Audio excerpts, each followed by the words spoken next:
dilaksanakan di Dinas Kearsipan dan Perpustakaan Provinsi Sumatera Barat pada bidang perpustakaan dan bidang kearsipan. Sebelum masuk ke dalam materi, izinkan kami memperkenalkan diri terlebih dahulu. Saya, Lucy Orlinata, dengan NIM 2002658 sebagai moderator. Saya Ferdi Suktarusti dengan NIM 200266037 sebagai penyanyi. Saya Putri Ayu dengan NIM 200266082 sebagai penyanyi. Saya Diva Hanisti dengan NIM 200266019 sebagai penyanyi. Saya Anissa Murbaini dengan NIM 2002613 sebagai penyanyi. Saya Gina Ismulia Audia dengan NIM 200266043 sebagai penyanyi. Saya Trio Fafariah dengan NIM 2002406 sebagai penyanyi. Saya Muhammad Nurhanasa dengan NIM 200266067 sebagai penyanyi. Kami akan mempresentasikan hasil dari laporan praktik kerja lapangan pada bidang perpustakaan. Ada beberapa poin penting yang akan kami jelaskan di dalam materi ini. Pada bab 1 ada pendahuluan, dan bab 2 ada gambaran instansi, bab yang ketiga tentang pelaksanaan PKL, dan bab keempat yaitu bentuk. Bab yang pertama yaitu pendahuluan. Ada latar belakang yang isinya itu, dengan semakin berkembangnya ilmu pengetahuan dan teknologi di era globalisasi dan digitalisasi pada saat sekarang ini, persaingan dunia akan semakin ketat. Maka setiap generasi harus mampu menyesuaikan dan mengembangkan diri terhadap lingkungan yang akan dihadapinya dengan cara membekali diri melalui pendidikan. Pada dasarnya, pendidikan berguna untuk mempersiapkan sumber daya manusia atau SDM yang terampil dan berpengetahuan. Maka dari itu, kualitas sumber daya manusia harus berbanding lurus dengan kualitas teknologi pada saat sekarang ini.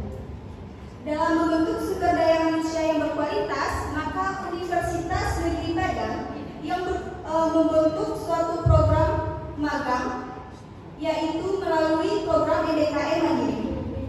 Program ini dibentuk secara mandiri oleh Universitas Negeri Padang yang bertujuan untuk memberikan kebebasan, inovasi, dan kreativitas bagi mahasiswa.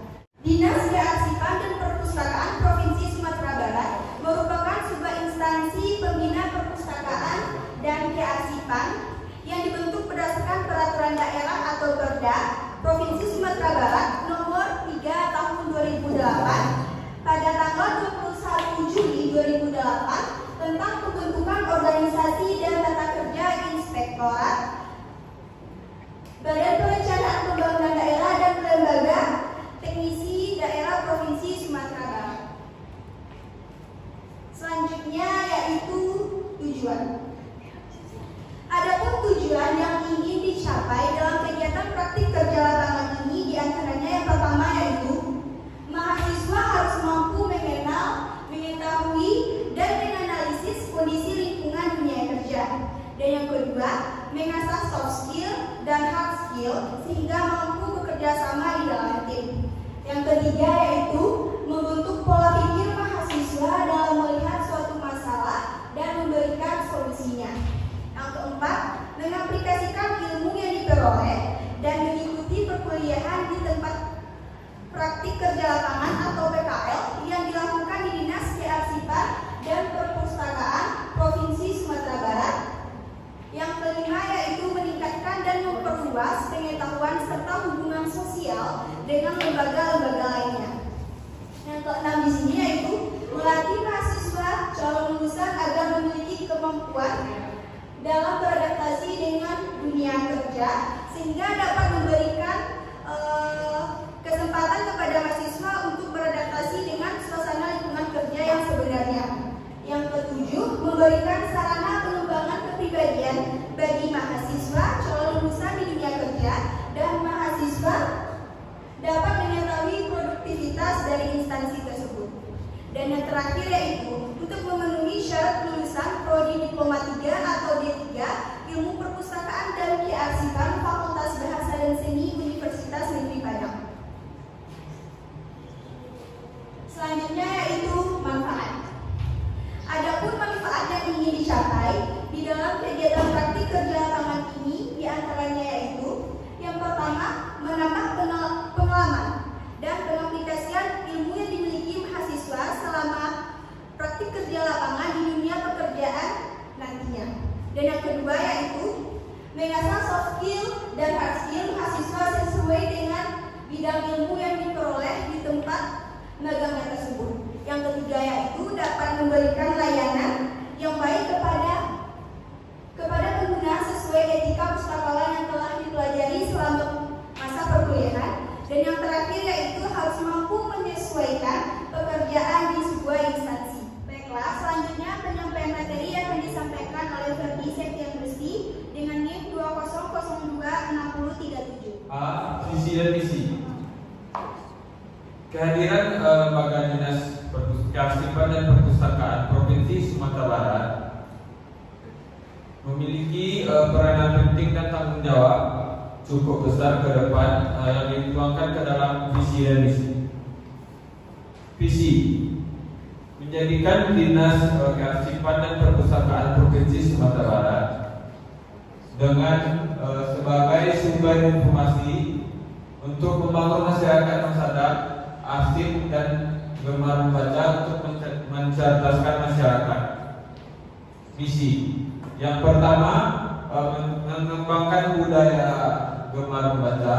Yang kedua, mengembangkan dan melestarikan bahan pustaka. Dan yang ketiga, menggunakan dan mengembangkan semua jenis perpustakaan. Yang keempat, meningkatkan penyelamatan pelestarian dan pemanfaatan arsip. Yang kelima, meningkatkan dan mengembangkan SDM, sistem dan kelembagaan kearsipan dan perpustakaan. Dan yang terakhir, meningkatkan pengelolaan dan pengawasan arsip. B. Gambar umum Dinas Kearsipan dan Perpustakaan Provinsi Sumatera Barat. Dinas Kearsipan dan Perpustakaan Provinsi Sumatera Barat merupakan sebuah instansi yang melaksanakan fungsi utama di bidang kearsipan dan perpustakaan di lingkungan pemerintah daerah Provinsi Sumatera Barat. Dinas Kearsipan dan Perpustakaan Provinsi Sumatera Barat memiliki dua bentuk pelayanan yang meliputi layanan secara manual dan layanan secara online. Yang dimaksud layanan secara manual yaitu pengguna atau pengunjung harus datang ke lembaga Dinas Kearsipan dan Perpustakaan Provinsi Sumatera Barat. Dan layanan secara online merupakan layanan yang pengguna atau pengunjung bisa mengakses sebuah informasi dari situs yang disediakan Dinas Kearsipan dan Perpustakaan Provinsi Sumatera Barat. Adapun tugas pokok dan fungsi Dinas Kearsipan dan Perpustakaan Provinsi Sumatera Barat sesuai dengan Peraturan Gubernur Nomor 26 Tahun 2017 tentang uraian tugas pokok dan fungsi Dinas Kearsipan dan Perpustakaan sebagai revisi dari Peraturan Gubernur Provinsi Sumatera Barat Nomor 93 Tahun 2009 adalah sebagai berikut. Yang pertama, tugas pokok yaitu melaksanakan penyusunan dan pelaksanaan kebijakan daerah bidang kearsipan dan perpustakaan. Selanjutnya, fungsi Dinas Kearsipan dan Perpustakaan Provinsi Sumatera Barat. Yang pertama, penyelenggaraan perumusan kebijakan bidang kearsipan dan perpustakaan. Yang kedua, penyelenggara pelaksanaan kebijakan bidang kearsipan dan perpustakaan. Dan yang ketiga, penyelenggaraan evaluasi dan pelopor di bidang kearsipan dan perpustakaan. Yang keempat, penyelenggaraan pelaksanaan administrasi. Yang kelima, penyelenggaraan fungsi lain dan tugas pembantuan di bidang kearsipan dan perpustakaan. Terima kasih kepada Ferdi. Selanjutnya materi akan disampaikan oleh Putri Ayu dengan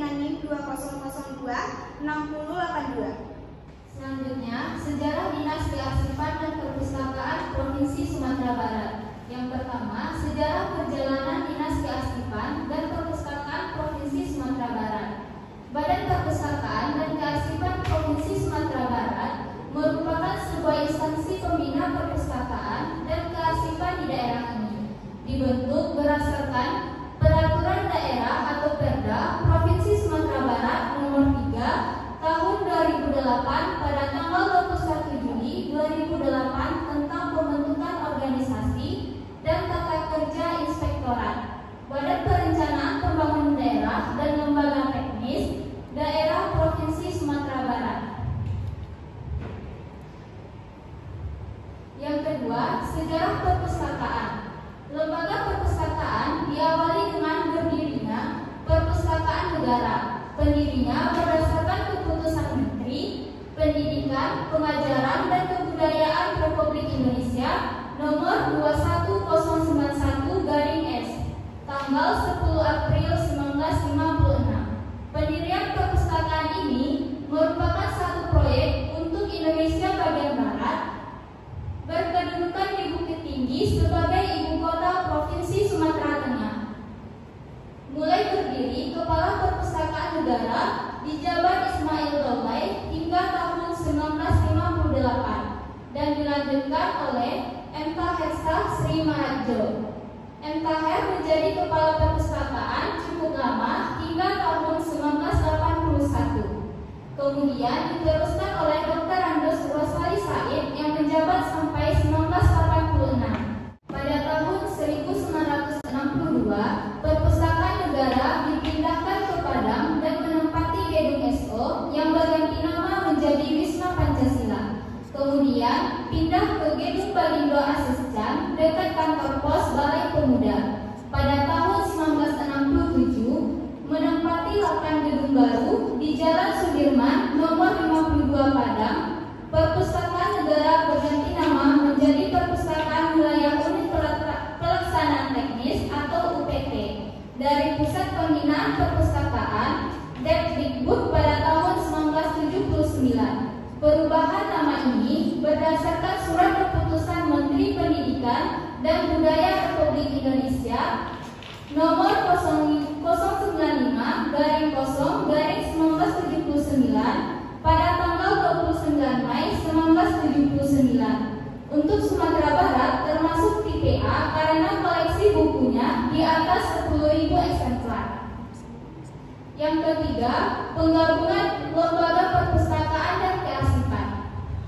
Berdasarkan Peraturan Daerah Provinsi Sumatera Barat Nomor 3 Tahun 2008 pada tanggal 21 Juli 2008 tentang pembentukan organisasi dan tata kerja inspektorat, Badan Perencanaan Pembangunan Daerah dan Lembaga Teknis Daerah Provinsi Sumatera Barat, Lembaga Badan Perpustakaan Provinsi Sumatera Barat digabung dengan Badan Arsip Provinsi Sumatera Barat menjadi Badan Perpustakaan dan Kearsipan Provinsi Sumatera Barat.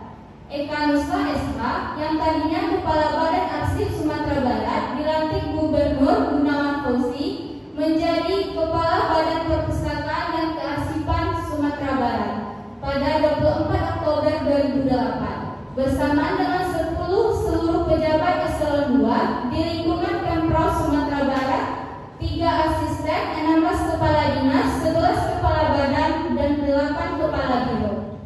Terima kasih kepada Ayu. Penyampaian materi selanjutnya akan disampaikan oleh Atifah Haneski dengan NIM 20026019. Selanjutnya lokasi Dinas Kearsipan dan Perpustakaan Provinsi Sumatera Barat. Gambar ini merupakan alamat Dinas Kearsipan dan Provinsi Sumatera Barat pada bidang perpustakaan, di mana instansi ini terdiri dari 2 lembaga yang dijadikan menjadi satu bagian karena adanya peraturan daerah. Pada bidang perpustakaan beralamatkan di Jalan Diponegoro nomor 4, Kota Padang. Dan bidang kearsipan beralamat di Jalan Pramuka 5 nomor 2, Katip Sulaiman Padang.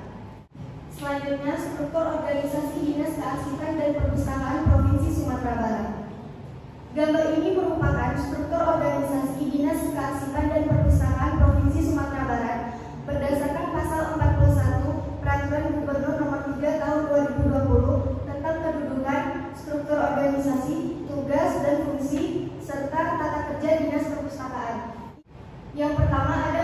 dinas. Yang kedua ada sekretariat yang membawahi subbagian umum, subbagian perencanaan, subbagian keuangan. Yang kedua ada bidang deposit yang membawahi seksi deposit, seksi pengembangan dan pemeliharaan, dan seksi pelestarian bahan. Yang ketiga ada bidang layanan, otomasi dan kerjasama perpustakaan yang membawahi seksi layanan perpustakaan, seksi otomasi perpustakaan, seksi kerjasama dan promosi perpustakaan.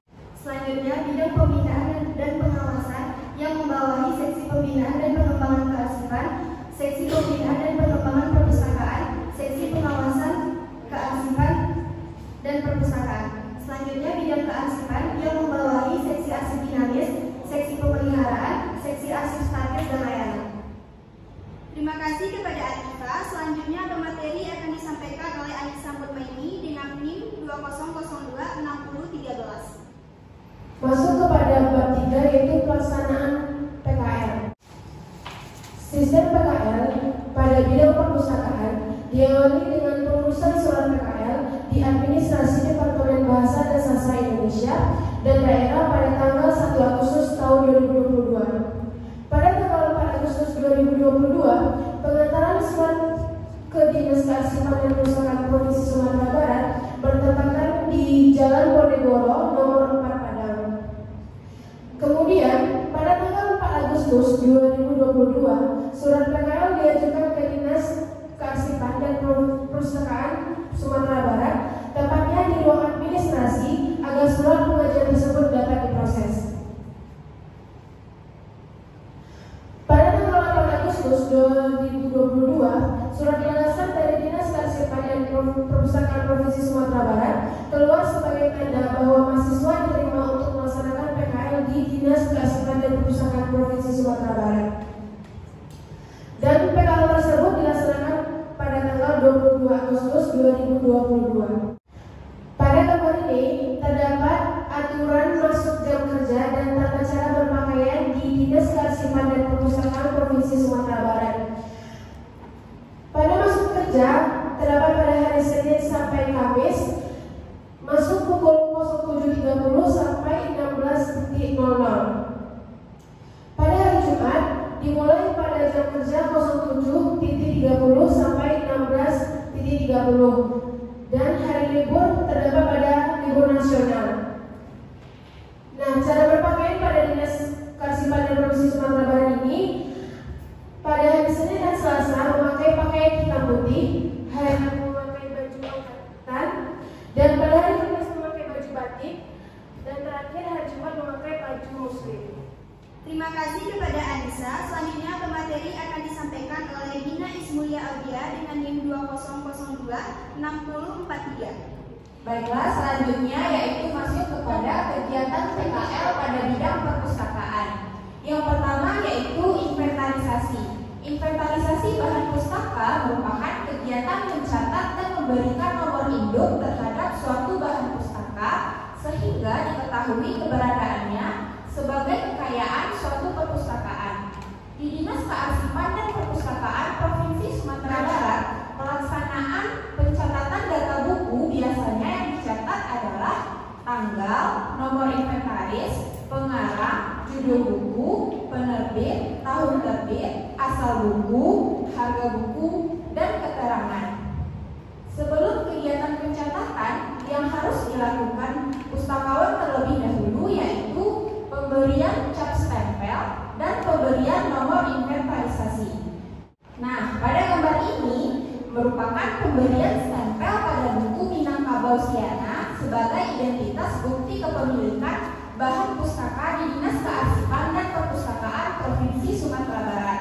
Pemberian stempel dilakukan di beberapa bagian buku seperti halaman judul, bagian tengah halaman, bagian halaman yang tidak ada tulisan, halaman akhir, dan halaman yang dianggap rahasia. Selanjutnya yang kedua yaitu klasifikasi. Klasifikasi bahan pustaka merupakan pengelompokan bahan pustaka ke dalam subjek tertentu serta diletakkan secara bersama-sama di suatu tempat sesuai dengan nomor kelasnya masing-masing. Salah satu sistem klasifikasi yang banyak digunakan perpustakaan di seluruh dunia. Salah satunya Dinas Kearsipan dan Perpustakaan Provinsi Sumatera Barat adalah sistem klasifikasi persepuluhan. Sistem klasifikasi ini dikenal dengan nama DW Desimal Klasifikasi yang disingkat dengan DDC. Nah, tabel ini merupakan klasifikasi DDC yang dijadikan sebagai panduan dalam pembuatan nomor kelas pada bahan perpustakaan. Cara menggunakan DDC berdasarkan klasifikasi tersebut yaitu menghafalkan 10 kelas utama, mengingat dan mengerti 100 kelas divisi serta 1000 kelas subdivisi, menganalisis bahan pustaka untuk dapat menentukan subjek. Yang ketiga yaitu pengisian worksheet. Pengisian worksheet merupakan kegiatan pengisian data bibliografis bahan pustaka pada kertas berupa kumpulan kolom dan baris yang telah disediakan di Dinas Kearsipan dan Perpustakaan Provinsi Sumatera Barat sehingga dapat memudahkan dalam pengentrian data pada aplikasi InSlide. Pengisian worksheet ini berdasarkan 8 daerah bibliografis yang terlihat pada tabel ini. 8 daerah bibliografi ini akan menjadi panduan dalam pengisian worksheet agar memudahkan dalam penginputan data pada aplikasi InSlide. Baiklah, terima kasih kepada Dina Ismulia Audia. Pemateri selanjutnya yaitu Tri Ulfa Kadia dengan NIM 20026106. Selanjutnya memindahkan data bibliografi secara elektronik atau entry aplikasi InSlide. Dinas Kearsipan dan Perpustakaan Provinsi Sumatera Barat dikatalogkan berdasarkan berstandar RDA atau Resource Description and Access. Sebelum melakukan kegiatan bahan pustaka, perlu memahami prinsip-prinsip pengolahan bahan pustaka seperti 8 daerah deskripsi, bibliografi, penentuan wujud pengarang, menentukan nomor, klasifikasi, tabel praktek, tanda baca, dan lain-lain sesuai pedoman berkatalogan berstandar yang telah ada. Gambar ini merupakan proses penggantian bahan pustaka yang terdapat Dinas Kearsipan dan Perpustakaan Provinsi Sumatera Barat di aplikasi InSlide berdasarkan worksheet yang telah diisi sebelumnya. Selanjutnya mencetak kartu katalog, kartu buku, kartu buku, label, dan barcode. Yang pertama ada kartu katalog. Gambar ini merupakan proses pencetakan kartu katalog di Dinas Kearsipan dan Perpustakaan Provinsi Sumatera Barat menggunakan aplikasi InSlide untuk mencetak kartu katalog secara elektronik dengan mudah, sehingga dapat memberikan kemudahan pustakawan dalam mencetak kartu katalog. Deskripsi bibliografinya dicatat pada kartu berukuran 7,5 kali 12,5 cm. Keuntungan katalog berbentuk kartu ialah bersifat praktis, sehingga setiap kali penambahan buku baru di perpustakaan tidak akan menimbulkan masalah, karena entry baru dapat disisipkan pada jajaran kartu yang ada. Selanjutnya yang kedua, kartu buku. Gambar ini merupakan kegiatan penyimpanan kartu buku pada bahan pustaka.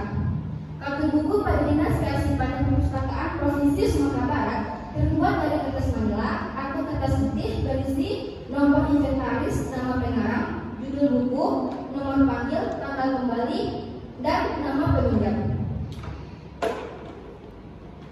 Selanjutnya yang ketiga, kantong kartu buku. Gambar ini merupakan kantong kartu buku. Kantong kartu buku Dinas Kearsipan dan Perpustakaan Provinsi Sumatera Barat terbuat dari kertas yang tidak mudah sobek, berisi keterangan nomor panggil, nama pengarang, dan judul buku yang berfungsi sebagai pengontrol untuk kartu yang tidak sesuai. Kartu buku berfungsi sebagai tempat menyimpan kartu buku pada saat buku tidak dipinjam. Selanjutnya yang keempat ada label buku. Gambar ini merupakan label buku. Label adalah nomor panggil bahan perpustakaan yang ditempelkan pada buku bahan perpustakaan. Dinas Kearsipan dan Perpustakaan Provinsi Sumatera Barat melakukan pencetakan label dapat dilakukan melalui bantuan aplikasi InSlide. Selanjutnya penyetelan label. Penyetelan label merupakan kelanjutan dari kegiatan kategorisasi dan klasifikasi. Nomor klasifikasi inilah yang akan diproses dan dijadikan sebagai nomor panggil atau call number dan dicetak ke dalam label. Gambar ini merupakan proses penyimpanan label pada pustaka yang terdapat di Dinas Kearsipan dan Perpustakaan Provinsi Sumatera Barat. Label dipasang pada rumah buku dengan jarak 2 cm dari bagian Label ini merupakan identitas dari setiap pustaka yang dilayangkan kepada pustakawan. Terima kasih kepada Ulfa. Pemateri selanjutnya yaitu Muhammad Jafar Asaf dengan NIM 20026067. Selanjutnya penyambulan pustaka merupakan salah satu pencegahan dan pemeliharaan awal agar pustaka terawat dan cepat rusak serta rapi saat digunakan perpustakaan. Penyambulan pustaka tidak hanya dilakukan pada bahan pustaka baru yang akan diulang, tapi juga dilakukan pada bahan pustaka yang telah rusak sampulnya. Ini adalah contoh gambar penyambulan bahan pustaka yang dilakukan di Dinas Kearsipan dan Perpustakaan Provinsi Sumatera Barat. Selanjutnya distribusi. Distribusi merupakan akhir dari pengadaan bahan pustaka yang disusun secara rapi pada tempat dan rak yang telah disediakan klasifikasiannya. Selanjutnya survei. Survei merupakan suatu kegiatan untuk menata atau menyusun koleksi bahan pustaka yang terdapat pada rak sesuai dengan pengurutan dari nomor terkecil sampai dengan nomor terbesar yang ada pada label buku. Langkah-langkah dari kegiatan survei yang pertama adalah kita mengelompokkan buku sesuai dengan nomor klasifikasinya. Yang kedua, mengurutkan buku sesuai dengan nomor panggil yang ada pada label buku yang dimulai dari nomor terkecil sampai dengan nomor terbesar. Yang ketiga, jika terdapat nomor panggil sama, maka kita akan mengurutkan buku sesuai dengan nama pengarangnya. Yang keempat, mengurutkan buku sesuai dengan huruf pertama pada judul buku berdasarkan urutan tersebut. Yang terakhir yaitu merapikan buku sesuai dengan urutan tersebut. Terima kasih kepada Gafar. Pemateri selanjutnya yaitu Anissa Murnaini dengan NIM 20026013. Selanjutnya ada layanan keanggotaan. Salah satu tugas di bagian sirkulasi adalah menerima pendaftaran anggota perpustakaan dan melayani perpanjangan keanggotaan. Keanggotaan merupakan tanda bukti bahwa pengguna perpustakaan sudah mendaftarkan dirinya sebagai anggota perpustakaan. Nah, pada gambar di samping terdapat kartu anggota yang dimiliki di layar keanggotaan. Lanjut kepada alur kerja layanan keanggotaan. Pada pengguna baru dianjurkan untuk mengisi formulir. Setelah mengisi formulir, pengguna lanjut kepada registrasi kartu. Setelah itu, langsung mengentri data, kartu bisa dicetak langsung. Terus sebelum mendapatkan kartu, mereka melakukan pemilihan perpustaka terlebih dahulu. Apabila pengguna kehilangan kartu atau melakukan perpanjangan, mereka bisa melakukan penggantian kartu, mengulang registrasi dan entry data. Selanjutnya adanya layanan sirkulasi peminjaman. Pada layanan peminjaman merupakan tempat layanan di mana peminjam yang melakukan pengguna yang sudah terdaftar pada perpustakaan sebagai anggota. Lanjut pada layanan sirkulasi pengembalian. Sirkulasi pengembalian dapat dilakukan dengan cara perpustakaan datang langsung ke perpustakaan untuk menyerahkan buku yang akan dikembalikan. Selanjutnya, petugas bagian sirkulasi mencetak data peminjamannya. Selain itu, pengembalian juga dapat dilakukan secara mandiri oleh perpustakaan yang bisa tertera sebagai berikut. Selanjutnya ada alur kerja layanan pengembalian. Dapat dilihat pada gambar ini merupakan tahapan pengembalian dan perpanjangan bahan pustaka di Dinas Kearsipan dan Perpustakaan Provinsi Sumatera Barat pada bidang layanan pengembalian. Alur kerja ini berguna untuk memudahkan pustakawan melakukan prosedur pengembalian buku secara terperinci sehingga mudah dipahami, baik pada bahan pustaka yang hilang atau rusak, keterlambatan pengembalian ataupun perpanjangan bahan pustaka. Terima kasih kepada Anissa Murnaini. Selanjutnya yaitu penyampaian materi tentang tantangan selama melaksanakan praktik kerja lapangan akan disampaikan oleh Ferdi Setianingsi dengan NIM 20026037. Tantangan selama PKL. Yang pertama, dalam menjalankan tugas instruksi yang jelas dari seseorang yang menugaskan sangat diperlukan lebih kelancaran dalam menjalankan tugas tersebut. Dalam hal ini, praktikan mendapatkan banyak instruksi yang berbeda-beda untuk menyelesaikan pekerjaan yang diberikan. Banyak instruksi yang beragam dan berbeda-beda mengakibatkan pekerjaan yang praktikan kerjakan menjadi lambat juga terlambat. Kedua, praktik kerja lapangan, praktikan tidak memiliki fasilitas yang menunjang dalam menyelesaikan pekerjaan. Praktikan harus bergantian memakai komputer tersebut dengan karyawan yang lainnya, sehingga adanya kendala ini menyebabkan memperlambat waktu penyelesaian pekerjaan yang dilakukan oleh praktikan. Terima kasih kepada Ferdi Septian Rusti. Selanjutnya penutup akan disampaikan oleh Putri Ayu dengan NIM 20026082. Selanjutnya bab 4 yaitu penutup. Yang pertama, kesimpulan. Setelah melakukan praktik kerja lapangan selama 2,5 bulan di bidang perpustakaan pada Dinas Kearsipan dan Perpustakaan Provinsi Sumatera Barat, dapat ditarik kesimpulan yaitu praktikan memperoleh pemahaman mengenai cara pengelolaan bahan pustaka, inventarisasi bahan pustaka, pengklasifikasian bahan pustaka, pengisian worksheet, cara mengentri bahan pustaka secara elektronik ke aplikasi Indisplay, cara pencetakan kartu katalog, kartu buku, label dan barcode buku, cara pemasangan atribut, cara melakukan selfie, cara pelayanan keanggotaan, layanan peminjaman dan layanan pengembalian di Dinas Kearsipan dan Perpustakaan Provinsi Sumatera Barat. Selanjutnya saran. Berdasarkan pengalaman praktik kerja lapangan bidang perpustakaan selama 2,5 bulan di Dinas Kearsipan dan Perpustakaan Provinsi Sumatera Barat, praktikan bermaksud memberikan saran agar di masa yang akan datang dapat menjadi bahan pembelajaran dan masukan yang positif, sehingga bisa dijadikan acuan untuk perbaikan untuk pihak-pihak terkait. Berikut beberapa saran yang dapat praktik diberikan, yaitu yang pertama untuk mahasiswa. Sebelum pelaksanaan PKL, sebaiknya mempersiapkan dari segi akademik, mental, dan fisik untuk menunjang kelancaran dalam pelaksanaan PKL. Yang kedua, sebaiknya mahasiswa sudah mengetahui informasi bidang kerja yang akan ditempuh selama praktik kerja lapangan agar tidak bingung pada saat pelaksanaan nantinya. Yang ketiga, dalam melaksanakan kegiatan PKL sebaiknya untuk menjaga nama baik universitas dan alma mater, memiliki rasa keingin-tahuan dan inisiatif yang tinggi ketika ada beberapa pekerjaan yang cara pengerjaannya belum jelas dan menunjukkan karakter yang baik di lingkungan tempat PKL. Selanjutnya, menanamkan sikap disiplin dalam bekerja dan menjunjung tinggi nilai-nilai etika mahasiswa. Yang kedua, saran untuk Dinas Kearsipan dan Perpustakaan Provinsi Sumatera Barat di bidang perpustakaan. Dinas Kearsipan dan Perpustakaan Provinsi Sumatera Barat sebaiknya lebih kreatif dalam mengemas promosi perpustakaan. Yang kedua, sebaiknya pembagian mahasiswa PKL di tiap-tiap bidang harus merata agar mahasiswa PKL bisa lebih banyak mendapatkan ilmu sesuai dengan bidangnya.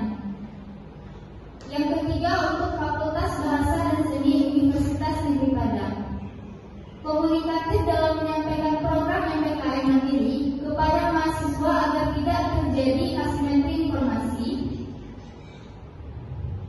antara mahasiswa dengan universitas, dikarenakan program ini merupakan program terbaru yang dilaksanakan oleh Universitas Negeri Padang. Baiklah, selanjutnya kami akan mempresentasikan laporan mengenai praktik kerja lapangan pada bidang kearsipan. Ada beberapa poin penting yang akan kami jelaskan. Pada bab 1 ada pendahuluan, bab 2 gambaran umum dari instansi, bab 3 pelaksanaan dari praktik kerja lapangan, dan bab yang keempat yaitu penutup.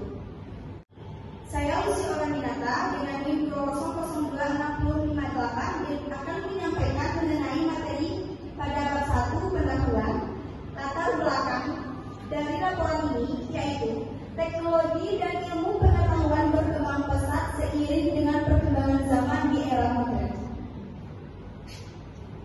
Dalam pelaksanaan berorganisasi suatu instansi membutuhkan bidang administrasi yang memiliki tugas dan tanggung jawab dalam membuat keputusan serta kebijakan dari organisasi tersebut. Sebagai calon sumber daya manusia yang dipersiapkan pada masa mendatang, mahasiswa harus mampu memiliki kemampuan kompetensi yang sesuai dengan bidang yang telah ditekuninya. Dalam memasuki dunia kerja, mahasiswa tidak hanya dituntut untuk lulus berbekal kecerdasan intelektual, namun juga harus memiliki kemampuan dasar. Kemampuan dasar yang dimaksud antara lain yaitu berupa pengetahuan atau knowledge, keterampilan atau skill, dan sikap atau lebih dikenal dengan attitude. Untuk mendapatkan ketiga hal tersebut, tidak semua dapat diberikan melalui kegiatan perkuliahan formal saja. Oleh karena itu, mahasiswa harus mampu dan perlu melakukan praktik kerja lapangan atau PKL. Pelaksanaan kegiatan PKL ini bertujuan untuk membekali mahasiswa yang terampil sesuai dengan situasi dan kondisi pada dunia kerja dalam memahami dan memecahkan setiap permasalahan yang ada. Dengan demikian, mahasiswa diwajibkan untuk melaksanakan kegiatan magang langsung di instansi atau lembaga terkait dengan program pendidikan yang ditempuh. Tujuan yang diperoleh dari pelaksanaan praktik kerja lapangan ini yang pertama yaitu mahasiswa mampu mengenal, mengetahui, dan menganalisis kondisi lingkungan dunia kerja. Yang kedua, dapat mengasah soft skill dan hard skill mahasiswa sehingga mampu bekerja sama di dalam tim. Yang ketiga yaitu membentuk pola pikir mahasiswa dalam melihat suatu masalah dan memberikan solusinya. Dan yang keempat yaitu mengaplikasikan ilmu yang telah diperoleh selama mengikuti perkuliahan di tempat praktik kerja lapangan yang dilakukan di Dinas Kearsipan dan Perpustakaan Provinsi Sumatera Barat. Yang kelima yaitu meningkatkan dan memperluas pengetahuan serta hubungan sosial dengan lembaga-lembaga lainnya. Dan yang terakhir yaitu memenuhi syarat kelulusan prodi diploma 3 ilmu perpustakaan dan kearsipan Fakultas Bahasa dan Seni Universitas Negeri Bandung.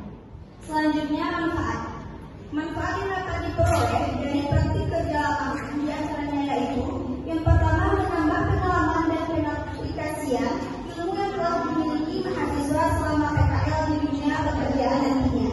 Yang kedua, peningkatan soft skill dan hard skill mahasiswa sesuai dengan bidang ilmu yang telah diperoleh di tempat magang.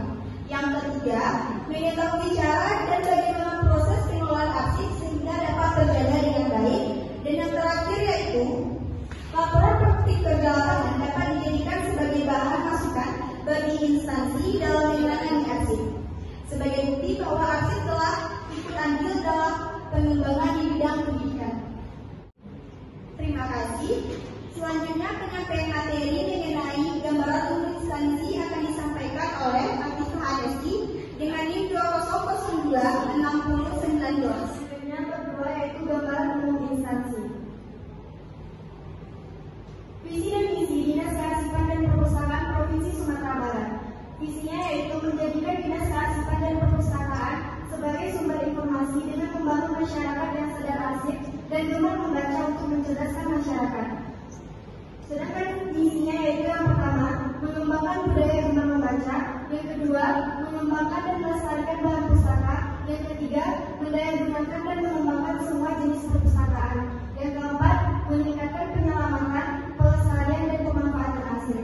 Yang kelima, meningkatkan dan mengembangkan SDM, sistem dan kelembagaan, kearsipan dan perpustakaan.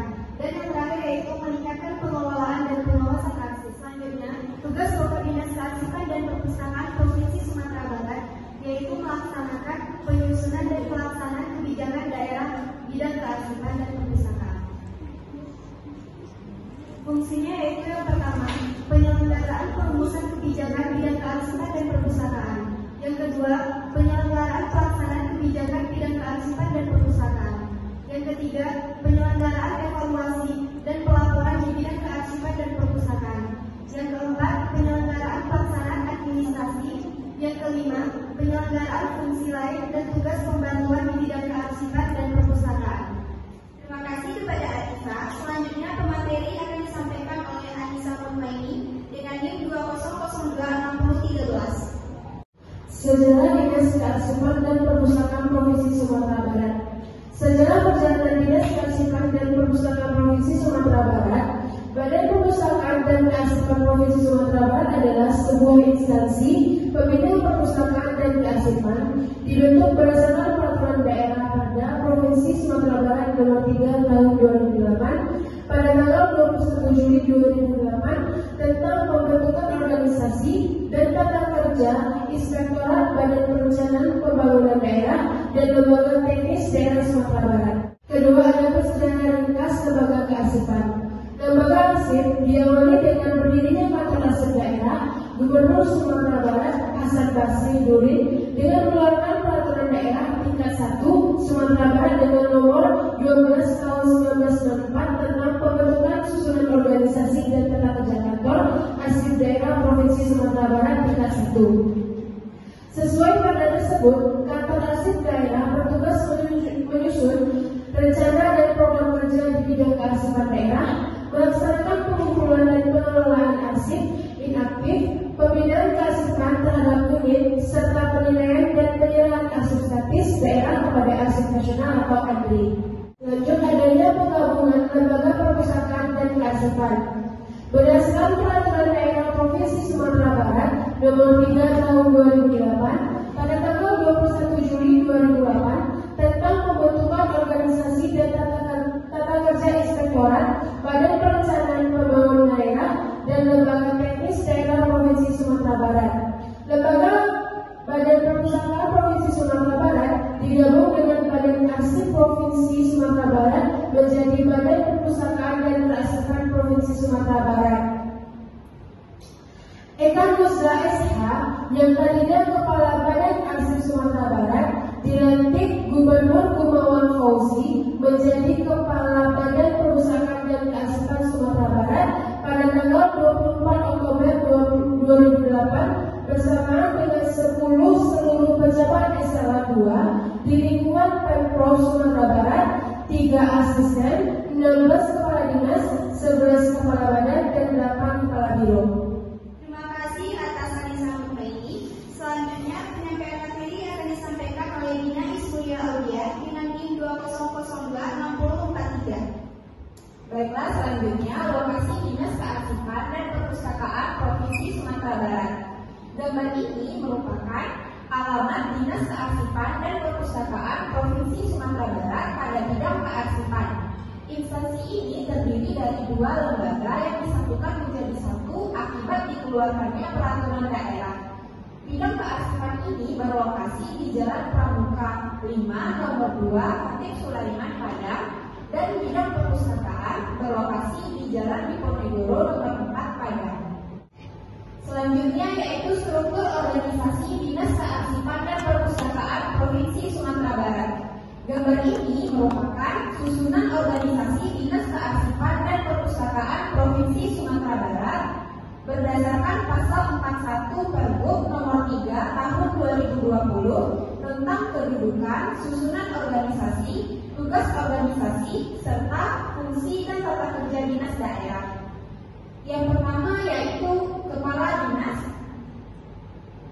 pada bidang kearsipan, Dinas Kearsipan dan Perpustakaan Provinsi Sumatera Barat. Kemudian Sekretaris membawahi subbagian perencanaan, subbagian keuangan, dan subbagian umum. Selanjutnya yaitu bidang kearsipan membawahi seksi arsip dinamis, seksi pemeliharaan dan pelestarian arsip, dan seksi arsip statis dan layanan statis. Selanjutnya yaitu bidang deposit, pengembangan dan pelestarian bahan perpustakaan yang membawahi seksi deposit, seksi pengembangan dan pengolahan bahan pustaka, seksi pelestarian bahan pustaka. Kemudian bidang layanan otomasi dan kerjasama perpustakaan membawahi seksi layanan perpustakaan, seksi otomasi perpustakaan, seksi kerjasama dan promosi perpustakaan. Selanjutnya yaitu bidang pembinaan dan pengawasan membawahi seksi pembinaan dan pengembangan kearsipan, seksi pembinaan dan pengembangan perpustakaan, dan seksi pengawasan kawasan kearsipan dan perpustakaan. Dan yang terakhir yaitu kelompok jabatan fungsional arsiparis dan fungsional pustakawan.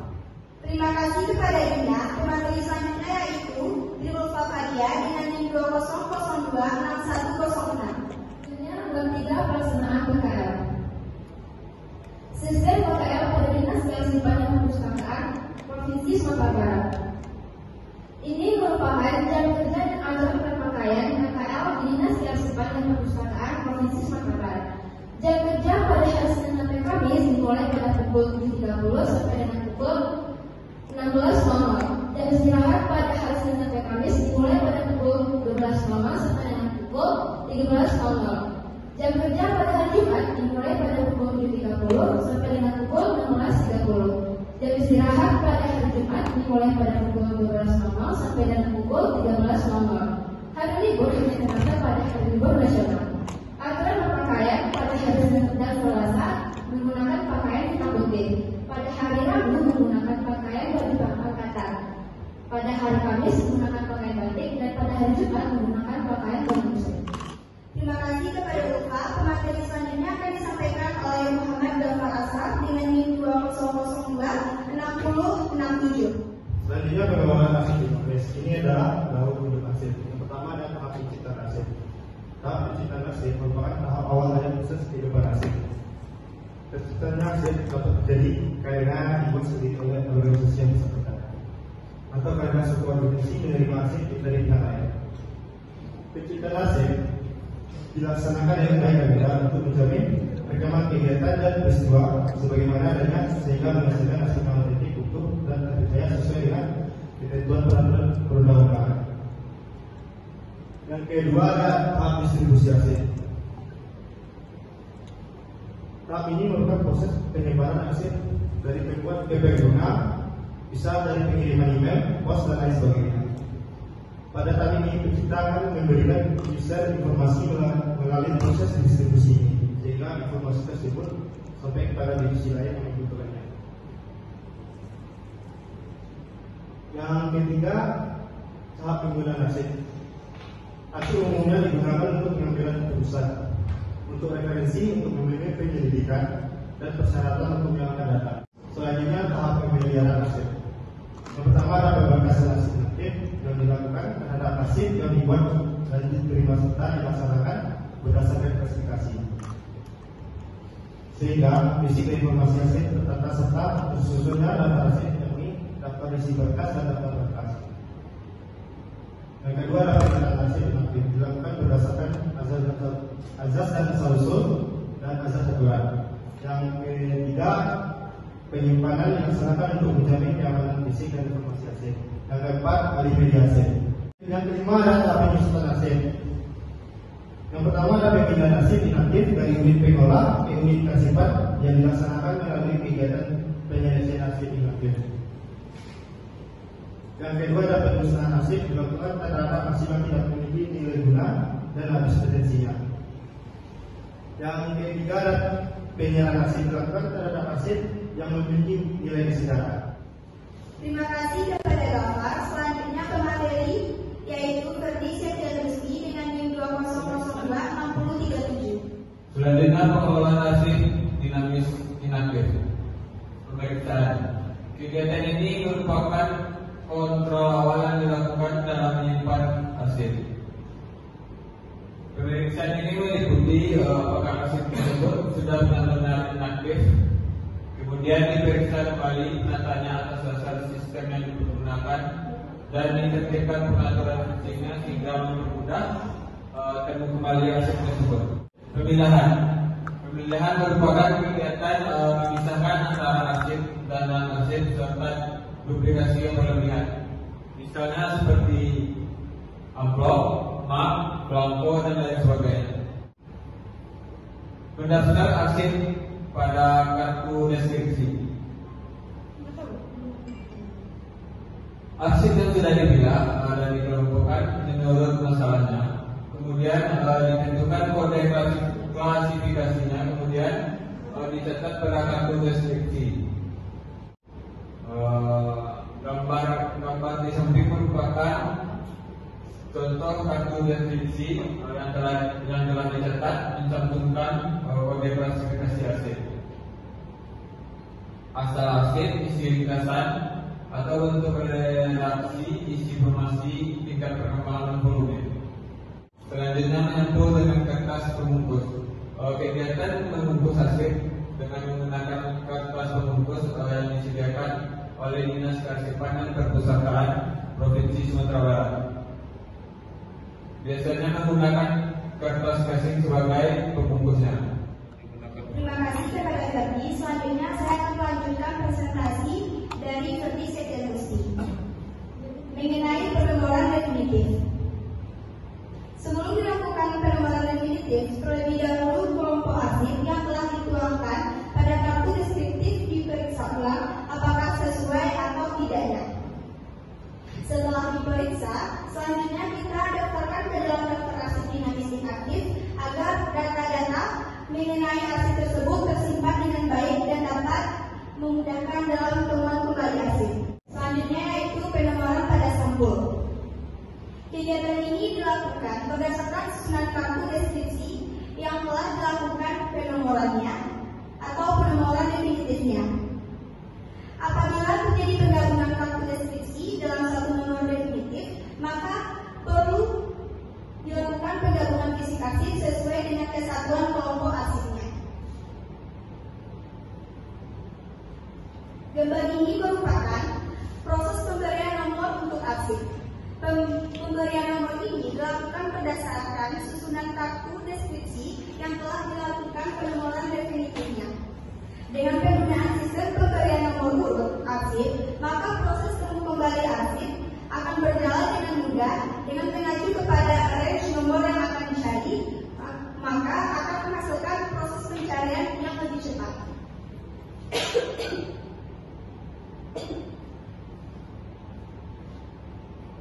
Selanjutnya yaitu penyimpanan arsip ke dalam box arsip. Arsip yang telah dibungkus atau arsip yang telah disampul kemudian dimasukkan ke dalam box arsip sesuai dengan nomor sampulnya. Selanjutnya, box tersebut diberi label dengan mencantumkan nomor berkas dan nomor dari box tersebut. Di samping itu merupakan gambar arsip yang telah dibungkus atau gambar arsip yang telah disampul kemudian dimasukkan ke dalam box arsip. Hal tersebut bertujuan agar arsip tersebut lebih terawat dan tidak terkena debu.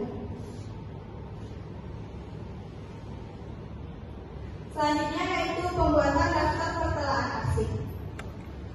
Daftar pertelaan arsip ini berisi uraian arsip yang telah disusun berdasarkan hasil pendeskripsian arsip yang dilakukan pada tahap selanjutnya. Selanjutnya yaitu pembuatan daftar pertelaan arsip. Daftar pertelaan arsip ini berisi uraian arsip yang disusun berdasarkan hasil pendeskripsian arsip yang dilakukan pada tahap sebelumnya.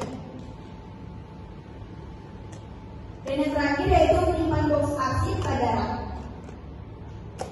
Tahap terakhir ini dari pelaksanaan penataan arsip yaitu menempatkan box arsip yang telah diberi label disimpan pada rak sesuai dengan urutan nomor definitifnya. Di samping itu, untuk mempermudah penemuan kembali box arsip perlu diberikan nomor urut dengan penempatan secara lateral. Dan pada di samping kiri saya merupakan gambar proses dari penyimpanan arsip pada rak. Box ditata dalam rak besi disusun berdasarkan pemilikan arsip, kode klasifikasi, nomor box, nomor berkas, dan tahun penyimpanannya. Penempatan box arsip pada Dinas Kearsipan dan Perpustakaan Provinsi Sumatera Barat ini menggunakan penyusunan arsip berdasarkan abjad dari A sampai Z, kemudian disusun dari angka terkecil sampai dengan angka terbesar. Terima kasih. Selanjutnya, penyampaian materi yang disampaikan oleh Putri Ayu dengan NIM 20026082. Selanjutnya, layanan arsip statis di Dinas Kearsipan dan Perpustakaan Provinsi Sumatera Barat. Yang pertama, persyaratan pengguna arsip di Dinas Kearsipan dan Perpustakaan Provinsi Sumatera Barat. Persyaratan pengguna arsip oleh warga negara Indonesia yaitu yang pertama, masyarakat umum atau perorangan dengan membawa kartu tanda penduduk dan formulir pendaftaran. Yang kedua, pelajar mahasiswa membawa surat keterangan rekomendasi dari sekolah atau perguruan tinggi. Yang ketiga, instansi pemerintah dan swasta dengan membawa surat keterangan rekomendasi dari instansi atau badan hukum. Kemudian untuk warga negara asing, yaitu masyarakat umum atau perorangan untuk keperluan penelusuran asal-usul dengan membawa paspor dan formulir pendaftaran. Terima kasih kepada Putri Ayu. Selanjutnya pemateri yaitu Atifah Hanesi dengan NIM 20026019. Yaitu prosedur layanan peminjaman arsip statis di Dinas Kearsipan dan Perpustakaan Provinsi Sumatera Barat. Dinas Kearsipan dan Perpustakaan Provinsi Sumatera Barat memiliki prosedur tetap tentang layanan peminjaman arsip statis. Layanan peminjaman arsip statis dibagi menjadi dua berdasarkan jenis arsip yang dipinjam, yaitu layanan langsung dan layanan tidak langsung. Yang pertama yaitu layanan langsung, di mana di dalamnya ada layanan konsultasi. Yang pertama, pengguna mengisi buku tamu dan menunjukkan kartu identitas. Yang kedua, pengguna diberikan kartu tamu dan diarahkan langsung ke pemandu. Yang ketiga, pemandu memberikan penjelasan tentang tata cara pemanfaatan arsip. Yang kedua, layanan peminjaman arsip untuk dibaca pada ruang layanan. Yang pertama, menyerahkan persyaratan penggunaan arsip. Yang kedua, mengisi formulir pendaftaran penggunaan arsip. Yang ketiga, membaca sarana penemuan arsip. Yang keempat, mengisi formulir peminjaman arsip. Yang kelima, menyerahkan formulir peminjaman kepada pemandu layanan arsip statis. Yang keenam, apabila arsip akan digunakan, dinyatakan tertutup memperoleh arsip yang dipinjam pada hari yang sama bila telah memenuhi persyaratan melalui loket peminjaman. Selanjutnya, mengembalikan arsip ke loket peminjaman atau pengembalian arsip setelah membaca arsip atau pada saat jam layanan berakhir. Dapat meminjamkan kembali pada hari kerja berikutnya apabila arsip baru selesai dibaca tanpa melalui prosedur awal. Membaca arsip yang diminta maksimal selama 5 hari kerja dan dapat diperpanjang apabila belum selesai digunakan dengan membuat formulir peminjaman arsip dengan keterangan lanjutan. Selanjutnya yang ketiga ada layanan jasa penelusuran. Jasa penelusuran dapat diberikan kepada pengguna yang tidak dapat melakukan secara mandiri melalui langkah-langkah sebagai berikut. Yang pertama, pengguna mengisi formulir permintaan jasa penelusuran arsip kepada pejabat layanan arsip. Yang kedua, pejabat layanan menunjuk pemandu untuk memberikan penelusuran dengan surat perintah resmi. Yang keempat adalah layanan jasa produksi, di mana di dalamnya kita mengisi formulir peminjaman arsip terlebih dahulu. Selanjutnya permintaan jasa reproduksi arsip dapat dimanfaatkan oleh pengguna dengan menggunakan formulir permintaan reproduksi yang telah tersedia. Yang ketiga, pengguna wajib mematuhi aturan yang berlaku bagi arsip yang diproduksi. Pengguna wajib mencantumkan nama lembaga kearsipan provinsi apabila arsip yang diproduksi digunakan sebagai bagian dari sebuah karya cetak, karya rekam untuk keperluan komersial atau penyebaran informasi lainnya. Untuk arsip media baru seperti foto, perfilman, dan audiovisual dikenakan biaya hak cipta sesuai dengan ketentuan dan diberlakukan untuk pengguna. Pengguna dapat memperoleh hasil reproduksi, transaksi, dan transliterasi arsip setelah mengganti biaya hasil reproduksi. Pemandu membawa formulir permintaan reproduksi kepada pejabat layanan arsip untuk mendapat persetujuan. Pengguna menerima arsip yang diminta dari petugas layanan di loket peminjaman. Selanjutnya ada layanan tidak langsung. Layanan tidak langsung oleh pengguna ditempuh melalui langkah-langkah sebagai berikut. Yang pertama, pengguna data mengakses data arsip statis melalui jaringan internet. Yang kedua, pengguna mengirimkan surat kepada lembaga kearsipan provinsi untuk mendapatkan informasi yang diperlukan. Yang ketiga, pengguna dapat memanfaatkan jasa penelusuran setelah mendapatkan jasa penelusuran dari kepala lembaga kearsipan provinsi. Yang keempat, hal-hal yang terkait dengan pelayanan tidak langsung disesuaikan dengan sarana dan prasarana yang tersedia dan akan diatur sendiri. Yang kelima,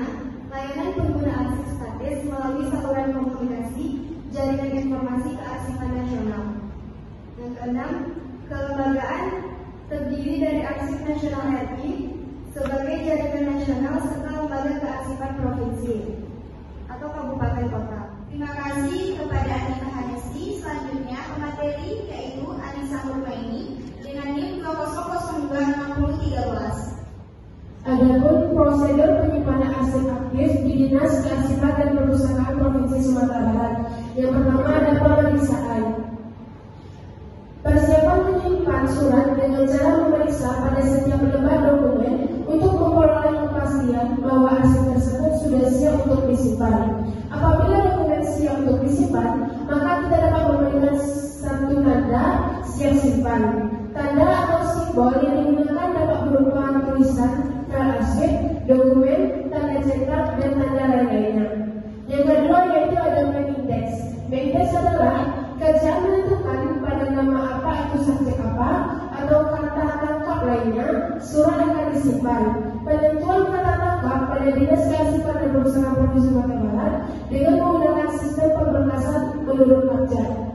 Yang ketiga itu ada memberi tanda. Setelah menentukan nama atau indeks yang tepat, selanjutnya dilakukan dengan pemberian kode.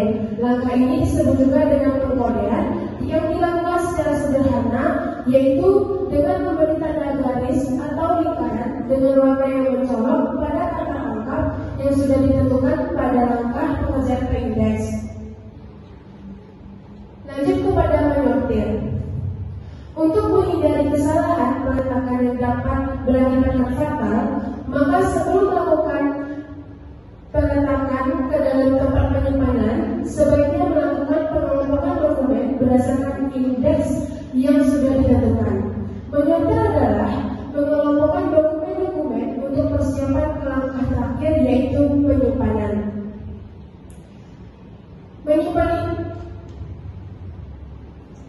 Menyimpan itu sendiri menetapkan dokumen atau arsip sesuai dengan sistem penyimpanan dan peralatan yang dipergunakan. Sistem penyimpanan akan menjadi efektif dan efisien bila mana didukung oleh peralatan dan perlengkapan yang menandai dan sesuai ke tempat.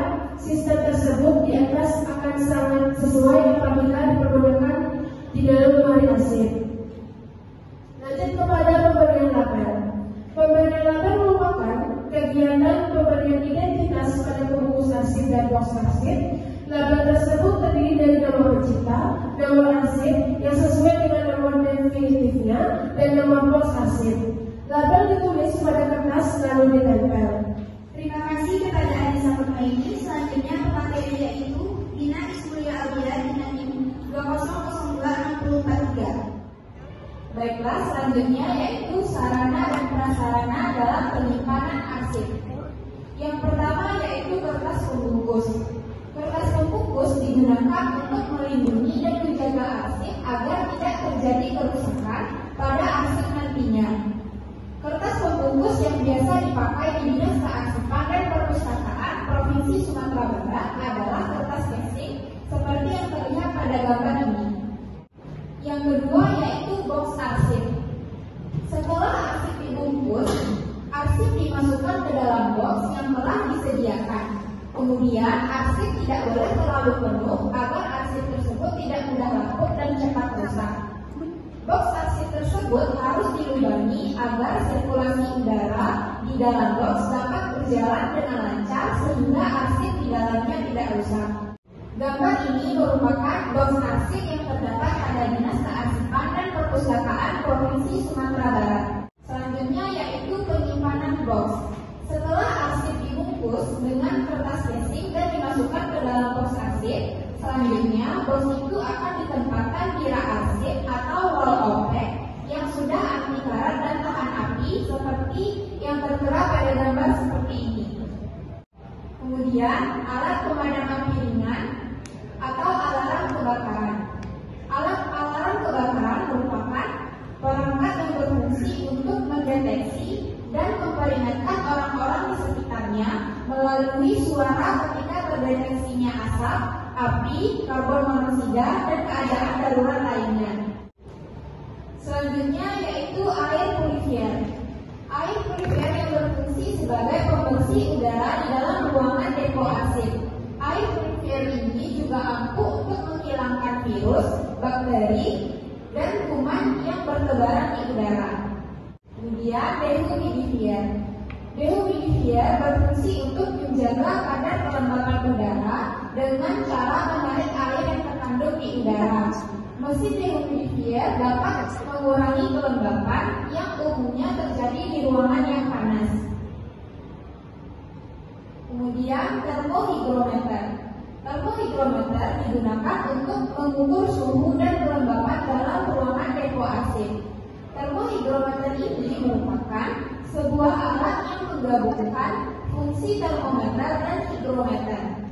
Terima kasih kepada Dina. Selanjutnya pemateri yaitu Silva Fadian dengan NIM 20026106. Selanjutnya penyelenggaraan kasus statis pada Dinas Kearsipan dan Perpustakaan Provinsi Sumatera Barat. Yang pertama, penyelenggaraan ruangan penyimpanan arsip terbagi menjadi tiga. Pertama, penggunaan sistem pelindung udara. Suhu udara atau kelembapan udara yang berubah-ubah dapat mengakibatkan kerusakan terhadap arsip. Untuk menghindari keadaan tersebut, maka ruang penyimpanan arsip perlu AC. Suhu udara pada ruang penyimpanan arsip di Dinas Kearsipan dan Perpustakaan Provinsi Sumatera Barat yaitu suhu 15 sampai 20 derajat Celcius dengan pH atas 7. Yang kedua, penggunaan bahan-bahan kimia.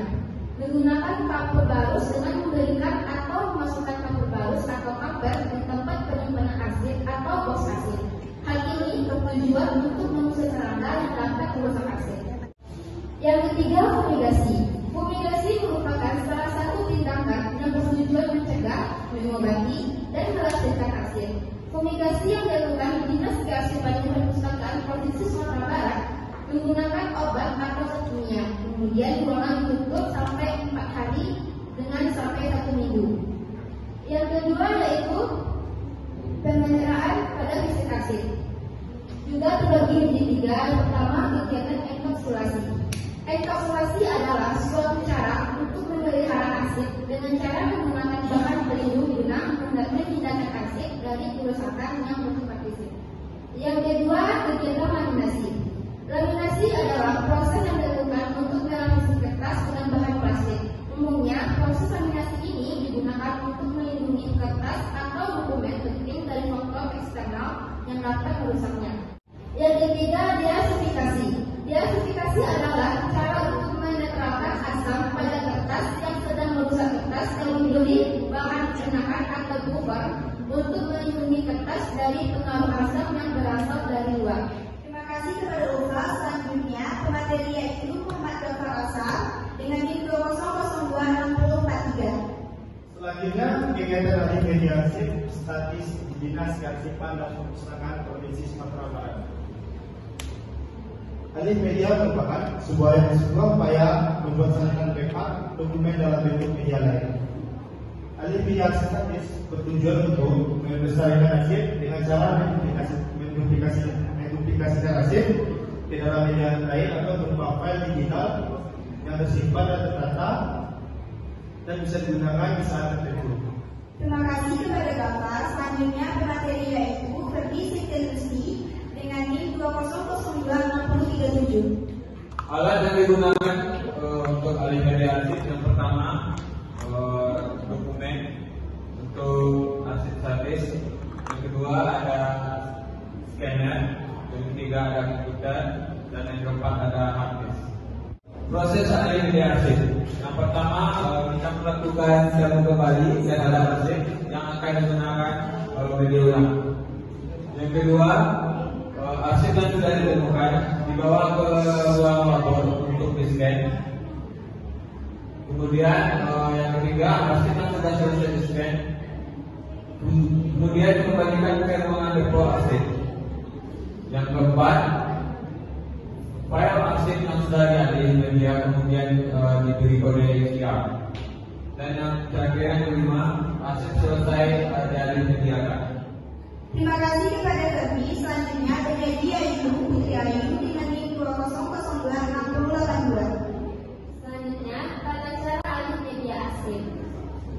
Tata cara alih media arsip berkaitan dengan aturan, kaidah, sistem yang dipergunakan untuk pelaksanaan alih media arsip. Tata cara alih media arsip terdiri dari persiapan dan pelaksanaan.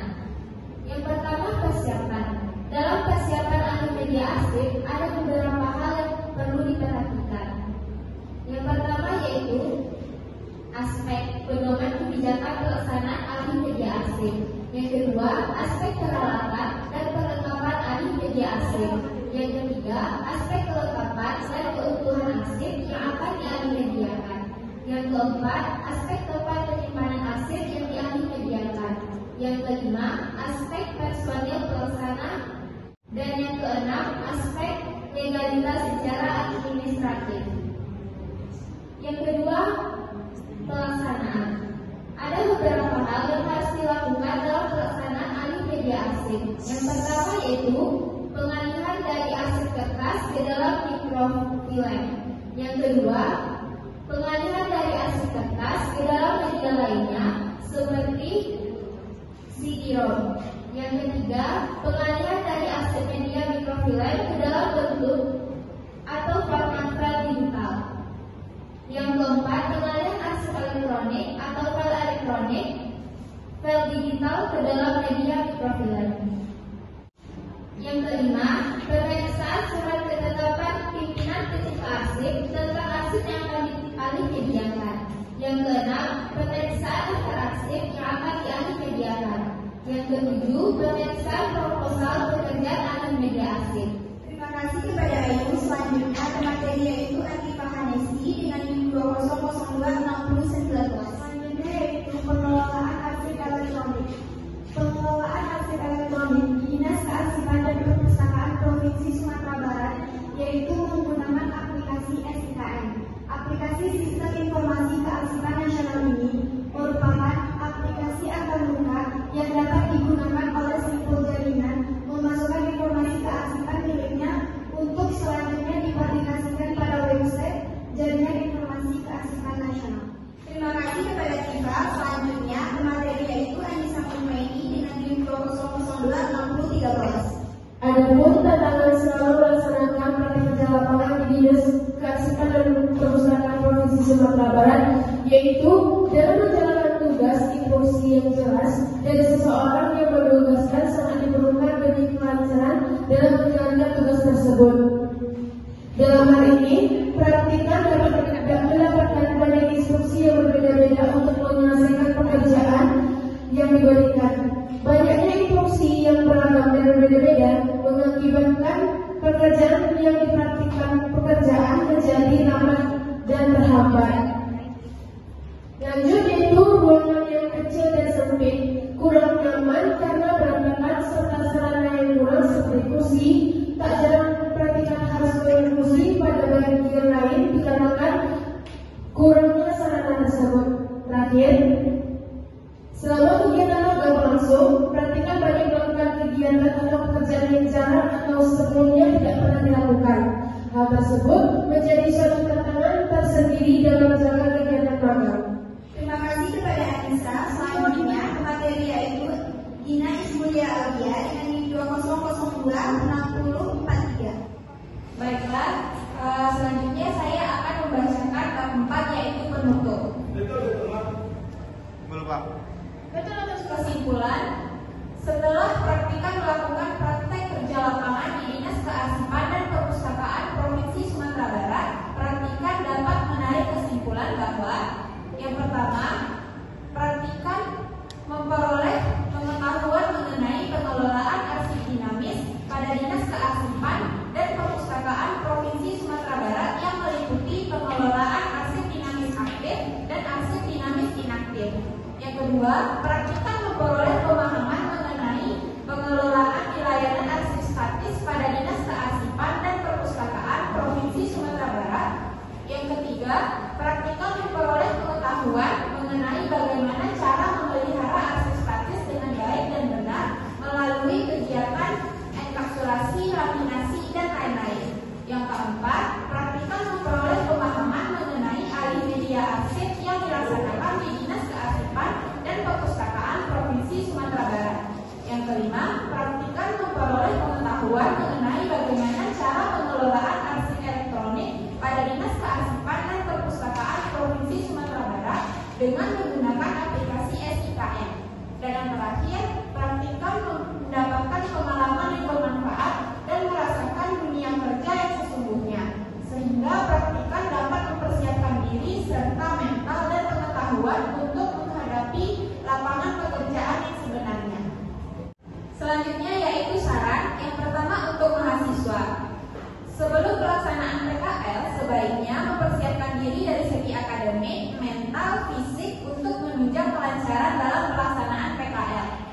Kemudian sebaiknya mahasiswa sudah mengetahui informasi bidang kerja yang akan ditempuh selama PKL. Yang ketiga, dalam melaksanakan kegiatan PKL sebaiknya untuk menjaga nama baik universitas dan alma mater. Yang kedua yaitu untuk Dinas Kearsipan dan Perpustakaan Provinsi Sumatera Barat. Yang pertama, menambah dan memperbarui koleksi buku pada layanan arsip. Yang kedua, menata kembali arsip-arsip sesuai dengan tata kelola yang benar, sesuai dengan aturan yang berlaku. Yang ketiga, memperbaiki fasilitas yang ada seperti lift supaya memudahkan atau mempercepat proses penyimpanan dan pencarian arsip. Selanjutnya untuk Fakultas Bahasa dan Seni Universitas Negeri Padang, yaitu komunikatif dalam menyampaikan program MPKN mandiri kepada mahasiswa agar tidak terjadi asimetri informasi antara